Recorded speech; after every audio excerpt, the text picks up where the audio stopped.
বিটকইনৰ record ভাঙিবলৈ ফৰ্চকইন 24ত আহি আছে মাৰ্কেটত ক্ৰিপ্টো মাৰ্কেটত জুই জ্বলাবলৈ চেনেলটো ছাবস্ক্ৰাইব কৰি ভিডিঅ'টো এটা লাইক দিব।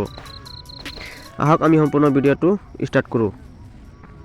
ফৰ্চকইনৰ 10টা ব্লগত ফৰ্চকইন অলৰেডি বগোৱা হৈছে। ইয়াৰ ভিতৰত আপোনালোকে 11টা ব্লগ চাইছে। এটা ব্লগ তলৰ এইটো 11 নম্বৰ ব্লগখন নিজে বনোৱা হৈছে আৰু 10 নম্বৰ ব্লগলৈকে এইটো আমাৰ মেটাফৰ্চৰ যিটো হোৱাইট পেপাৰ আছে সেই হোৱাইট পেপাৰৰ মতে এইটো বনোৱা হৈছে। ব্লগত চাইছে 23,40,57,000 ফৰ্চকইন ৰখা হৈছে। ইয়াৰ ফাৰ্ষ্ট প্ৰাইচ আছিলে $0.25।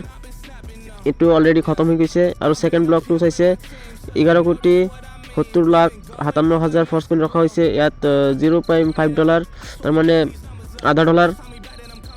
এইটো অলৰেডি খতম হৈ গৈছে।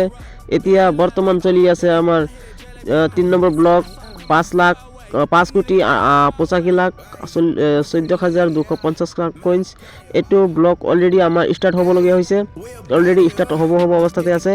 আৰু ইয়াৰ পিছতে আছে চাওক 4 নম্বৰ ব্লগটো 2,92,57,125খন কইন্স। যিমান তলফালে আহিব ইমানে ফৰ্চকইনখন কমি আহিছে আৰু ৰেটখন বাঢ়ি আহিছে। ছাইডত চাইছে ৰেটখন বাঢ়িছে আৰু ফৰ্চকইনখন কমি আহিছে।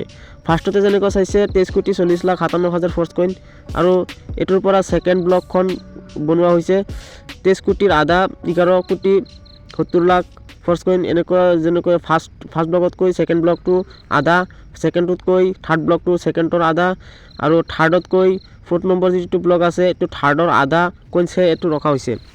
এনেকৈ আমাৰ ফৰ্চকইনখন দামটো গ্ৰ' হৈ আছে। অলৰেডি আমাৰ 2টা ব্লগ খতম হৈ গ'ল, 1 নম্বৰ আৰু 2 নম্বৰ। 3 নম্বৰটো প্ৰায় শেষ হ'ব অৱস্থাতে আছে আৰু এইটো শেষ হৈ যোৱাৰ লগে লগে ফৰ্চকইনখন মাৰ্কেটত আহি আছে। বন্ধুসকল সকলোৱে সাজু থাকিব। ফৰ্চকইনে কিন্তু ক্ৰিপ্টো মাৰ্কেটত 24ত বিটকইনৰ ৰেকৰ্ড ভাঙিবলৈ গৈ আছে। Thank you. জয় মেটাফৰ্চ।